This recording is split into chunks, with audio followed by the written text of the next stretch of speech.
Et yo YouTube! La Razer Viper V3 Pro est là, et personnellement je trouve que c'est la meilleure souris disponible en 2024 pour l'instant. Bien sûr, il faut enlever le côté subjectif de sa forme, mais c'est pour moi une souris qui a réussi à cocher toutes les bonnes cases. Je vais même dire qu'elle s'approche de la perfection dans sa réalisation, tout simplement. Et c'est pourquoi je vais lui attribuer le roi de carreau. Je préfère la mettre là que dans le cœur, car je pense sincèrement qu'elle peut plaire à énormément de gens. C'est pas juste mes goûts à moi. Elle offre en fait la meilleure technologie disponible sur le marché pour les amoureux des chiffres, avec du 8 kHz en sans fil et des switches optiques. Mais surtout, parmi plus de 100 souris que j'ai pu tester, c'est peut-être la souris qui exécute le mieux l'implémentation de ses clics, de sa molette, de son poids, ou encore de son ressenti en main avec son revêtement. Même sa forme, elle est objectivement très bonne en étant plutôt safe. C'est déjà quelque chose que je vous avais dit dans ma review de la V3 Hyperspeed, la version à pile de cette même souris. Ce qu'il faut relever aussi, j'apprécie beaucoup cela car c'est l'une des meilleures choses à faire, c'est le fait qu'ils ont développé la souris en prenant en compte pendant plusieurs mois les remarques des joueurs pros à qui ils l'ont envoyé. Car oui, vous le saviez peut-être, mais cette souris est apparue et a été utilisée dans plusieurs grands événements, on savait qu'elle arrivait. C'est d'ailleurs la souris qu'utilise Zeken, le nouveau prodige de Sentinel sur Valorant, qui sont les vainqueurs des derniers VCT Master à Madrid. Bref, assez parlé, commençons maintenant la review en développant tout ça, je vais avoir pas mal de choses à dire, donc let's go. La première chose dont je voudrais parler, c'est sa forme qui est différente de la V2 Pro. Je vais plutôt comparer celle-ci à la G Pro Superlight 2 qui partage un gabarit similaire. Tout d'abord, la V3 Pro paraît un poil plus large en main, enfin ça dépendra quand même de votre prise en main. En fait, la Superlight a ce petit renfoncement assez défini juste au milieu de ses côtés, là en fait où vous allez poser vos doigts. La V3 Pro, elle, a plutôt ce renfoncement qui est un poil plus marqué car la courbe en fait est plus large. Elle s'étend plus sur la longueur de la souris. Par contre, là où la Superlight a ses côtés plutôt droits en termes de hauteur, on remarquera que la V3 Pro ici se rétrécit légèrement plus on arrive sur le dessous. Cela permet d'avoir un meilleur grip si vous placez vos doigts à la base de la souris par exemple.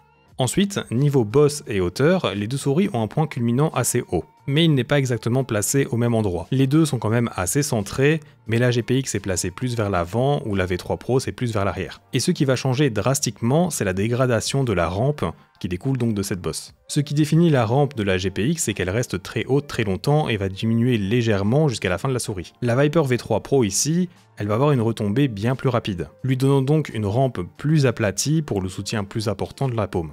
Pour du claw grip, la GPX a ce ressenti en fait arrondi comme un œuf en main. C'est un arrondi qui va toucher le centre de la main jusqu'en bas. Sur la Viper, c'est plus comme d'autres souris faites pour du claw, comme par exemple une Lamzo Atlantis par exemple. C'est un peu plus plat ici, mais c'est dans le genre en tout cas, c'est-à-dire donc un remplissage plus large dans la paume, où vous pouvez en fait vraiment vous reposer dessus. Du coup ici, la dégradation plus rapide de cette rampe rend l'arrière de la souris plus discret du fait qu'elle convient mieux en fait pour du fingertip que la GPX. Il faudra bien sûr pas une petite main, ça reste des souris quand même grandes en comparaison à tout ce qui sort ces derniers temps, mais voilà. Pour du palm grip, je vous avoue que j'ai du mal à évaluer vraiment ce grip, mais il est toujours faisable sans trop de problèmes. Par contre, je ne pense pas que ce soit meilleur qu'une GPX à ce niveau. Sinon, je pense qu'un grip qui pourrait bien marcher, c'est du knuckle claw grip, ce grip où vous posez vos phalanges sur le dessus de la souris pour ensuite venir courber vos doigts sur les clics. Voilà, du coup comme je le disais, c'est une forme qui peut convenir à plein de styles de grip. J'irai pas jusqu'à dire que c'est une alternative à la G Pro Superlight, mais de mon point de vue, c'est une meilleure forme pour plus de style car elle prend en fait un peu plus de risques. Et c'est donc en fait son avantage comparé à la monotonie de la GPX, je dirais.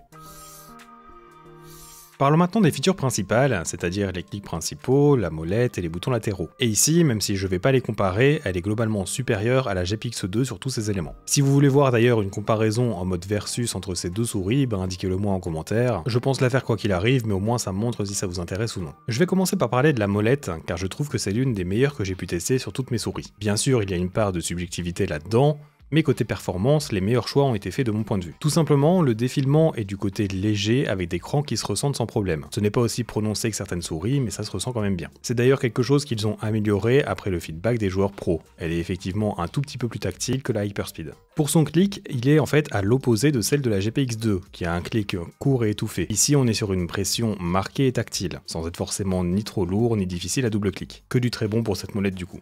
Au niveau des clics principaux, on est de retour sur leur dernier switch optique, comparé aux mécaniques de la version à pile. Je pense préférer ceux de cette version quand même, car les optiques de la Pro lui font perdre un peu ce ressenti clicky. Cela ne m'empêche pas de les apprécier pour autant, ils font toujours partie des meilleures implémentations de clics utilisant de l'optique, avec donc une excellente tolérance que ce soit pour le post ou pré-travel. Je ne ressens en fait aucun trajet qui vient réduire ma bonne expérience. Et personnellement, j'apprécie encore plus ces clics grâce à la courbure du plastique, qui vient en fait accueillir vos doigts, pour l'aider à manœuvrer pour du fingertip par exemple. Je trouve ces courbures assez prononcées, surtout plus vous avancez vers l'avant de la souris. Et finalement, pour les boutons latéraux, je les trouve parfaits tout simplement. Encore une fois, pas de vrai pré- ou post-travel, une pression légère et instantanée tout en étant facilement spammable. Vous l'aurez donc compris, mais ces trois éléments super importants ont vraiment été réalisés avec excellence. Cela lui donne vraiment cet aspect premium très agréable, offrant une expérience très constante. Et tant qu'on est dans les clics, il faut savoir que le bouton d'épique qui était présent sur le dessus de l'Hyperspeed a été retiré ici.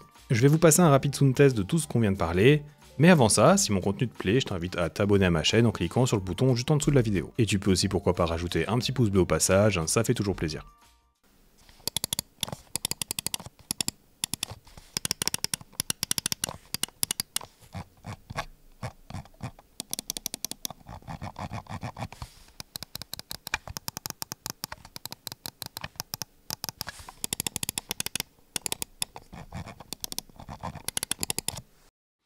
Alors, on a déjà parlé de pas mal de choses, mais en vrai, il reste encore pas mal de choses à parcourir. Premièrement, ça me semble important de vous donner son prix, qui sera de 180 € en Europe. C'est donc extrêmement cher et je serais vraiment le pire des reviewers pour vous dire le contraire. On va dire que c'est le prix à payer pour avoir la souris la plus avancée en termes de technologie, qui a eu le droit à des mois, voire années de recherche de développement. Contrairement donc à des souris de certaines marques chinoises qui se contentent de récupérer un moule déjà fait et d'y ajouter les composants que tout le monde utilise. Le prix au final n'est pas vraiment étonnant si on regarde les prix actuels pour d'autres marques comme Asus ou Logitech, mais avec cette Viper V3 Pro, au moins on a le récepteur 8 kHz sans fil qui est inclus. Cela ne change par contre pas le fait que c'est une très grosse, voire trop grosse somme.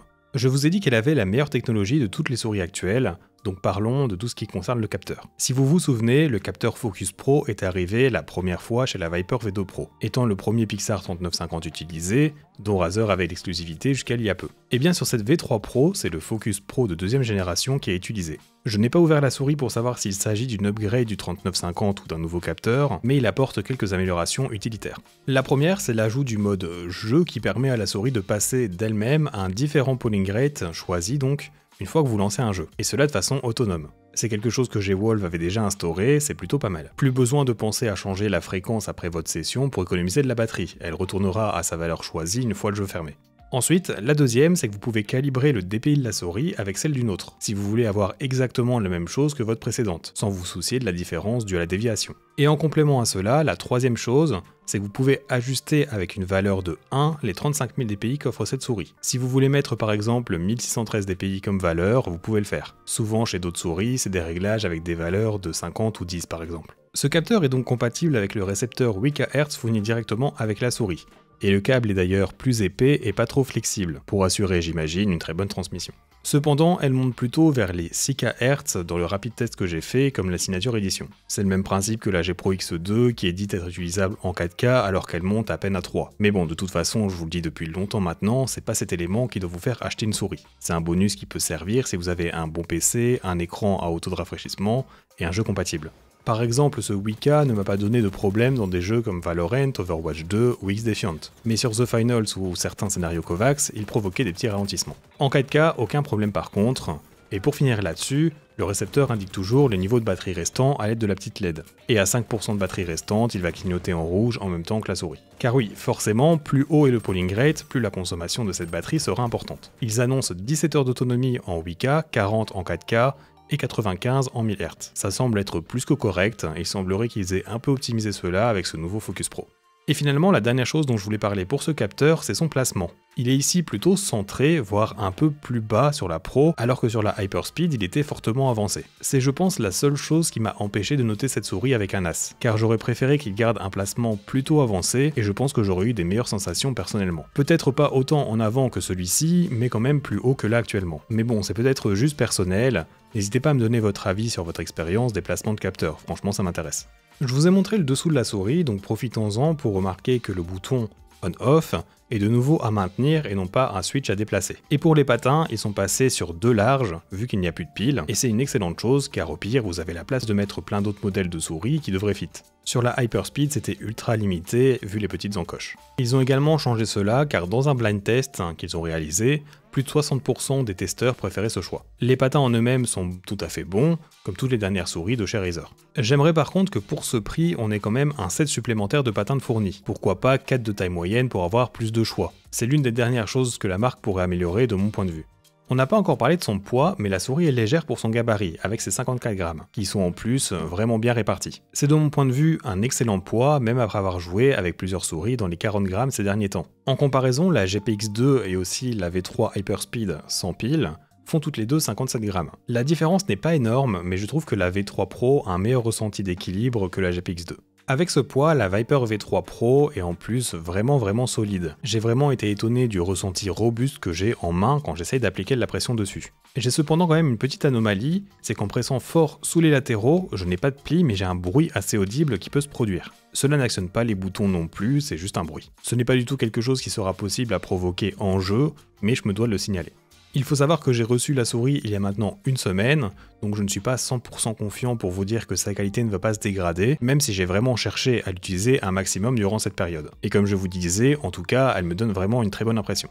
C'est en fait moins de temps que la période de test que je m'accorde d'habitude pour une souris, mais je vous avoue que je me devais de couvrir la sortie de la souris à sa sortie. De toute façon, si quelque chose venait à changer, je la mettrai en commentaire épinglé sous la vidéo. Pour aller avec cette très bonne qualité et pour renforcer le ressenti premium de la souris, le revêtement est aussi complètement top tier. C'est le même appelé Smooth Touch que sur la Hyperspeed, la Descender V3 filaire ou récemment ajouté aussi sur la sans fil. C'est l'un des revêtements les plus agréables que j'ai pu toucher sur une souris, il est lisse et plutôt doux. Je dirais que c'est une petite évolution à celui des G Pro Superlight. Cependant, il ne va pas autant agripper que celui de chez Pulsar ou Endgame Gear ou Zowie par contre. Et aussi, dernière petite chose, mais il faut savoir que cette souris sera aussi disponible en blanche. Je me demande même si le revêtement ne sera pas meilleur au passage, c'est parfois le cas avec des différences de couleurs. Et au passage aussi, des bandes agrippantes classiques de chez Razer sont fournies avec la souris, si vous préférez tout de même cela. J'avais beaucoup de choses à dire sur cette souris.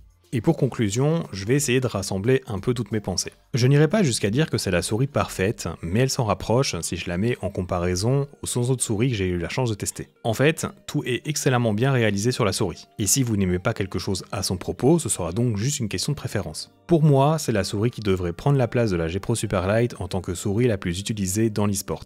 Et d'ailleurs, si vous êtes joueur pro, je vous invite clairement à essayer cette Viper V3 Pro. Elle sera sur Amazon, donc vous pouvez la prendre, l'essayer genre 2 semaines, et la renvoyer gratuitement si elle ne répond pas à vos exigences. Vu que le récepteur est inclus, vous pouvez directement la tester en 4K à 8 Hz de polling rate. Et si vous voulez soutenir mon travail au passage, je mettrai mon lien affilié dans la description. Je suis vraiment content de cette sortie car la version à pile a vraiment empêché plein de gens de vouloir tester cette souris, qui était pour moi l'une des plus sous-cotées de l'année passée. Sa forme est en fait vraiment très bonne pour plein de profils différents niveau morphologie ou style de grip. Et elle avait déjà une excellente implémentation sur tous ces différents éléments, vous pouvez aller vérifier sur ma précédente review.